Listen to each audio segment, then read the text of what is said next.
Be Wealthy and Smart, episode 1634.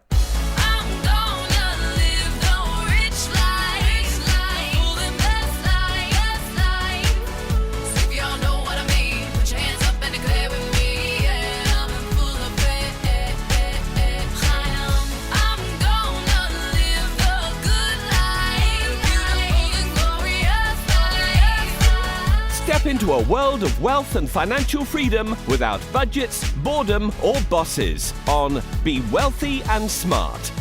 And now, here's your host, Linda P. Jones. Welcome to Be Wealthy and Smart. I'm Linda P. Jones, America's Wealth Mentor, empowering women and men worldwide to financial freedom. On today's show, we're going to talk about stocks.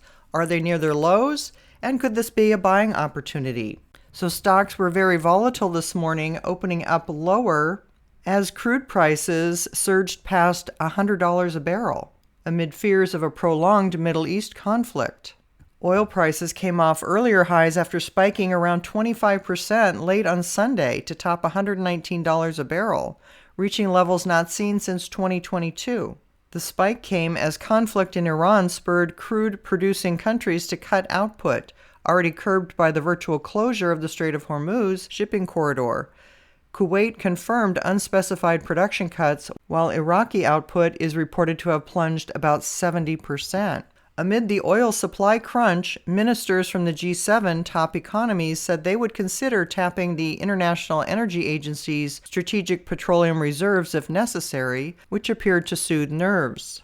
This was on top of Friday's U.S. payrolls unexpectedly falling on Friday by 92,000, and the unemployment rate rose to 4.4%.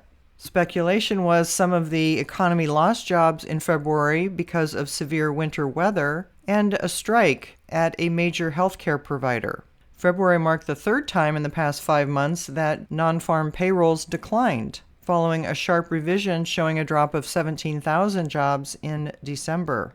While the jobs picture was weak, wages rose more than expected. Average hourly earnings increased 0.4% for the month and 3.8% from a year ago, both 0.1 percentage points above forecast. Inflation had been moderating, but a recent spike in gas prices following the fighting in the Middle East raised questions about another jump. Elsewhere, economic growth has been solid, with reports showing that both the services and manufacturing sectors are expanding. Consumers have held up fairly well, though there are growing signs that most of the spending is being done by upper-income earners. Federal Reserve officials consequently have taken a cautious approach to policymaking following a series of interest rate reductions. Most central bankers have advocated a wait-and-see approach as they watch both the impact of the rate cuts and geopolitical factors such as tariffs and the Iran war. Looking at domestic economic reports, investors will be watching closely for Wednesday's Consumer Price Index and Friday's Personal Consumption Expenditures Index readings, though neither will capture the effect of oil's dramatic recent surge on price pressures just yet. Besides looking at charts, one of the things I like to look at in terms of judging where we are in a market correction like this is to look at the sentiment indicators, the Fear and Greed Index. And for the first time since December 3rd, we have an extreme fear reading for the stock market. That tells me we are at or very near the bottom in this correction. So could this be a good buying opportunity? I would say we are very close, if not at, a very good buying opportunity for stocks indeed. If you haven't yet subscribed to Be Wealthy and Smart, hit the subscribe button and you'll be notified as soon as new podcasts are available. And all of my podcasts are on my website at lindapjones.com/podcasts. And while you're there, sign up for my weekly newsletter for more wealth tips for your financial freedom.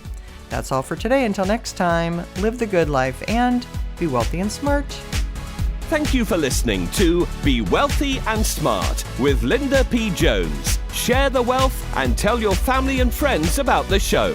Check out our website, blog, and social media for more riches at www.bewealthyandsmart.com.